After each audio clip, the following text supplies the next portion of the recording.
Yan, hello, isang mapagpalang araw. So, dito tayo sa lugar kung saan madalas po akong nag-meditasyon, no? Yan, so, papansin nyo kapatid, one-stop shop na po ito. Dito tayo nag-meditate. Pakakuha pa tayo ng dahon ng Santa Catalina. So, sa dahon ng Santa Catalina, ito po isang uri ng kahoy o halaman na hindi po nalalapitan ng ahas kasi meron siyang maraming pinot na dahon, no?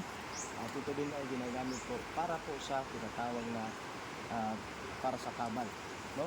And of course, mga kaibigan, meron din tayo dito madalas na pinukulan na tinatawag po na ito naman po ang tagusan, ano? Sa ilalim sa galing, no? At meron pa tagusan ito sa itaas. So dito muna ang ating ay pakita.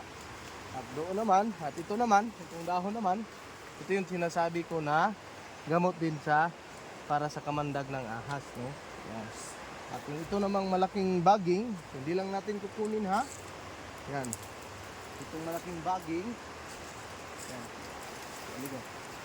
Yan, itong malaking baging na to, ito ay kabilang sa ayahuasca. Ito naman ang tinatawag na lunas baging ng mga kapatid nating mga blaan, no? At pagkatapos, ito din po ay katumbas din ng gumamilasilis, no? Kasi kung may gumamilasilis na bunga ng kahoy, may gumamilasilis din po na baging.